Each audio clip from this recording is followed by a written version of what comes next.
The Blood of Olympus is the fifth and final book in the Heroes of Olympus series by Rick Riordan. Also, it's a sequel to the House of Hades. Today, I'll give my thoughts, opinions, and feelings on this book. I'm going to be talking about a lot of things in this video, and I might reference a couple of events from the Trials of Apollo and the original 5 Percy Jackson books, so there's your warning. So with that, let's get started. For me, I'd rate The Blood of Olympus a 5 out of 5 stars. It was a really amazing read, and my love for this book surpassed the Mark of Athena. And that's saying something because I love the Mark of Athena so much. So like the House of Hades, I had to show the dedication of this book. Rick said, "To my wonderful readers, sorry about that apology for the last cliffhanger. I'll try to avoid cliffhangers in this book. Well, except for maybe a few small ones. Because I love you guys. You know, I have absolutely no words for this." So, the book opens up to Jason's perspective, and he, Annabeth, Hazel, and Piper are going to a meeting of evil spirits at Odysseus' house in Ithaca. They went there to get information on Gaia's plans, and I was shocked when one of the people there was Michael Verus. So, if you forgot, Michael Verus is a Roman demigod who died, and was also responsible for losing the eagle of Camp Jupiter. He was a praetor then, and he was the reason why the 5th cohort lost its good reputation, and he almost led Camp Jupiter to death. So then, Jason talks with Michael, and suddenly, Beryl Grace appears to him and tries to convince him to fight for Gaia. So, Beryl Grace is Jason's mother, and she died a long time ago. In fact, it's revealed that she died in a car accident. So at this point, it came to me that Gaia was using people from the dead to do her bidding, even if the 7 managed to close the doors of death in the previous book. So this just meant that there were a lot of dead people from the past that managed to escape when the doors were still open. And then, a fight breaks out, and Michael Verus manages to stab Jason, and I was like, wait, what? He can't just die, he's one of the main characters. On second thought, yeah, he can die, but not now. Okay, so luckily, Pyra managed to defeat Michael, and all of them ran out of there. So meanwhile, while all of this is happening, Reyna, Nico, and Coach Hedge are falling from the sky. Like, seriously, I'm not joking. That's literally how the scene was described. So then, Reyna lends Nico her strength, which is a power she inherited from her mother, who is the Roman goddess Bellona. They shadow traveled to Pompeii, and for a while they slept there. So while in a dream, Reyna sees Octavian, and I'll be honest, I sort of forgot about him after the battle that happened in the Micromantion, and Bob sacrificing himself, and the entire Pasiphae versus Hazel thing in the House of Hades. So, apparently, Octavian took over Camp Jupiter since both Reyna and Frank, the praetors or the leaders, were not around, and as the augur of Camp Jupiter, he was the next in line in command. He promoted himself to Pontifex Maximus, which is the highest position available in Camp Jupiter, and according to Reyna, nobody, as in no demigod, did this because giving themselves that position was like comparing themselves to a Roman emperor. And then, Octavian proceeds to accept Bryce Lawrence, and after reading this book, I have to say, Bryce is an absolute psycho. Like, seriously, this guy is really weird. And the fact that Octavian accepted him is just insane. Reyna says that Bryce used to be part of Camp Jupiter, but after killing his centurion, she banished him. We also learn that Octavian wanted to attack Camp Half-Blood, and he for some reason believes that once the Greeks are destroyed, the war will be over and he will be remembered by the Romans as their savior. And after reading that, I was like, how is that even possible? The Greeks didn't do anything wrong. Gaia is the one who's trying to destroy everything, not the Greeks. So then, we head back to the 7 demigods, and they came across the goddess of victory, Nike. I think I wasn't able to mention this plot point, but ever since the Mark of Athena, the gods were struggling with their identities, like the Roman side was fighting with their Greek side. Aside from the scene where Leo tricked Narcissus into getting the mirror, I think this part of the book is absolutely hilarious. So basically, Nike wanted them to fight each other, like one side for the Greeks and one side for the Romans, and Frank pretends to shoot Leo and Percy. Percy launched a grenade and yelled, "Die, Romans!" The grenade wasn't actually fatal, and instead of exploding everything, it exploded popcorn. And seeing this, Hazel yelled, "Oh no! Popcorn! Our fatal weakness!" But eventually, though, they manage to defeat Nike, and a couple more events happen in this book until Reyna is kidnapped by the Hunters of Artemis and the Amazons. And there, we meet Thalia Grace, and meeting her after so many books of her absent, and especially the fact that she was part of the original 5 Percy Jackson books, I was really happy to see her. Also, the fact that she was still the lieutenant of the Hunters of Artemis after all this time made me really glad. So there, Reyna reunites with her sister, Haile Ramirez-Arellano, or the leader of the Amazons. But this is interrupted when Orion, a former friend of Artemis, attacks the place. Personally, I love this scene because Reyna and Haile have been separated for so long, and at that moment, the two of them fought together. But before that happened, I want to comment on Reyna's quote here. She said, "Oh, I don't abide by your time frame, giant. A Roman does not wait for death. She seeks it out and meets it on her own terms." Even if I think that this quote is great and heroic, Reyna accepting her death is heavily addressed throughout this book. Whenever it was her perspective, she would mention at least once that she was willing to die if that meant that her quest would be successful and that the Athena Parthenos would go to Camp Half-Blood.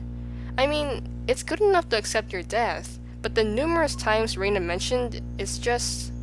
wow. I guess that's just how Romans are trained. So meanwhile, the Argo 2 was attacked by Kimpolea, and this scene is surprisingly not talked about. So basically, Polybotus caught Percy in a net and traps him with poison, and Jason negotiates with Kim, and he promised that he would honor all the minor gods. And with that, Kim set them free. So on the ship, it's revealed that Percy intentionally didn't do anything to protect himself against Polybotus, and that the poison Polybotus trapped him with reminded him of what he did to Achilles in the House of Hades. And after reading that, I felt bad. I didn't really think that Percy was reminiscing on that scene, and looking back, I think I should have. Throughout the books in the Riordan-verse, it's quite clear that Percy blames himself for a lot of stuff, like his failure to save Bianca to Angelo, which resulted in him breaking his promise to Nico, Bob and Damison sacrificing himself so that he and Annabeth can go up the elevator, him leaving Calypso and not even bothering to check on her, Charles Beckendorf sacrificing himself in that explosion so that Percy would live, and now, he's blaming himself for choking Achilles. And looking at all these scenarios, I just realized how much Percy has been through. Like, he didn't even sign up for everything. He was just a 12-year-old kid and lightning thief, and now he's a full-fledged hero who's been through hell and back. Like, literally. So now, we go to one of the most touching moments in the entire Riordan-verse. Nico, Reyna, and Coach Hedge are in San Juan, and Reyna opens up to Nico about her past. She said that her father was a war veteran with severe PTSD, and he slowly turned into a mania, and that one day, Reyna was forced to defend Hyla against her dad. She took a sword and stabbed him, which killed him instantly. And apparently, patricide was the worst thing a Roman could do, and if word got out to Camp Jupiter, Reyna could be executed for that. At that moment, Bryce Lawrence appeared and said, "Thank you for your confession, former praetor. You've made my job much easier." What happened after that had me so shocked, and to this day, I get goosebumps just thinking about this because Nico, his power was insane.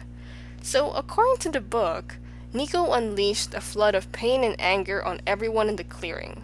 Both Coach Hedge and Reyna felt everything Nico was felt for the past few weeks on the Argo 2, his confession on his crush on Percy, the time when he went through Tartarus and almost went insane, and lastly, the days when he was trapped in the bronze jar. They felt everything, and once again, I felt so sorry for Nico. Then, he reaches over to Bryce, and Bryce sinks into the ground and becomes a literal ghost. That seemed to be enough for Nico because he just collapsed. So after what we've seen with Percy controlling the poison, and Nico releasing this crazy fury, just proves just how powerful a demigod of the big three can be. Also, that dream that Nico had with Achilles, saying that he was perfect because he was in so much misery, just broke my heart. So after that, we head back to the Argo 2, and Leo, Frank, and Hazel land on the island of Delos, and if you didn't know, Delos is the birthplace of Apollo and Artemis, and in this part of the book, we meet the two of them. It turns out that Apollo and Artemis couldn't leave the place because Zeus was angry with them. Also, Zeus blames Apollo for Gaia's rising because Rachel announced the prophecy too soon, and he said that Octavian attacking Camp Half-Blood was considered Apollo's fault because Octavian was a legacy of Apollo. Throughout this book, I would say that Leo was working on something not specified, and he wanted to find something called the physician's cure. After giving Apollo something Leo called a Valdesignator, he, Jason, and Piper left the place to go to Asclepius. When he finally got it, Leo told something to Frank and Hazel which I didn't quite understand, and, looking back, I should have known that something was up. So then, the seven reach Athens and Greece, and before going to the final battle against Gaia, Piper brings up a conversation on their families, and what happens next is by far my most favorite Percabeth moment. Before I get into it, I have to explain some things. The reason why Athena and Poseidon are rivals is because of what happened years ago in Athens. Both Poseidon and Athena wanted the place to be named after them, so they had a competition, and ultimately, Athena won. And ever since then, Athena and Poseidon were rivals, and Athens was the place where it all started. And because of that rivalry, Athena didn't like Percy with Annabeth, since Percy was the son of Poseidon. But at that moment in this book, Percy didn't care, and kissed Annabeth and said, "The rivalry ends here. I love you, wise girl." And the fact that they still use their nicknames from PJO is just... I love it. And then, the battle I've been waiting for 5 books for happens. And unlike for some fans, I was satisfied with this battle. The 7 battles the giants all together, and at first, everything seemed to be okay. Until Percy had a nosebleed, and Annabeth had a cut in her leg, and Gaia mentioned in the Mark of Athena that she needed 2 bloods of demigods to spill on Greece for her to rise. And when I read the fact that they spilled blood on Greece, I was horrified. Percy and Annabeth's blood spilled on the floor, and Gaia finally woke up. At Camp Half-Blood, Nico, Reyna, and Coach Hedge arrived, and Nico bumped into Will Solace, and I have to admit, I felt the tension between the two of them. We all know by the trials of Apollo, Will and Nico end up together, and honestly, I love them together so much.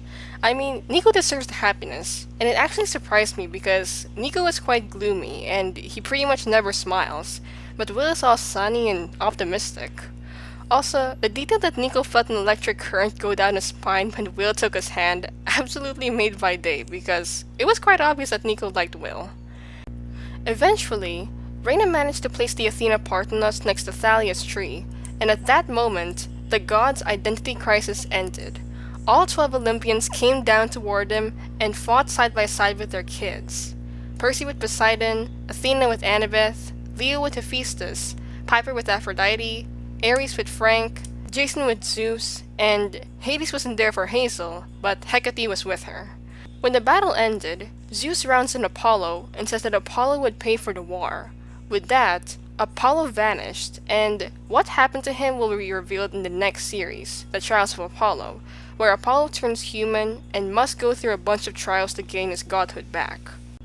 The Olympians debate on what to do since Gaia was rising, and they came up with Zeus literally slapping the Argo 2 into the sky. I mean, they could have just teleported him there, but I guess this works out too. Then, another final battle happens. Frank and Reyna leads Camp Jupiter, and Reyna yells, "Legion! Conum formante!" And Percy's like, "Greeks! Let's, fight stuff!" I love the scene so much because after so many years of hating each other, the Greeks and the Romans finally fought together. Jason shoots storms and winds in Gaia, and Piper tries to use her charm speak. While the battle is happening, Octavian is busy directing orders, and he didn't realize that his robes have snagged in the onager, and when it catapulted with him, and thus, he died. And I know it's bad to be glad when someone dies, but Octavian dying the way he did had me laughing. At that moment, Leo comes in with Festus and blasts Gaia. A huge explosion happens, and Gaia slumped down, and the battle ended. At that, I completely thought that Leo was dead because there's just no way that someone could survive an explosion like that. But then, when I saw Leo's perspective for the final chapter of this book, that completely changed my mind. The book ends with Leo and Calypso riding on Festus and flying into an uncertain future, and it's revealed that Leo did die, but the physician's cure he got from Asclepius saved him. Also, him going back to Calypso fulfilled not only his promise on the river Styx, but also the prophecy line that says, an oath to keep with a final breath. The fact that Leo thought about all of this ahead of time is crazy, and finishing this book made me feel so many emotions at once because another amazing series just ended.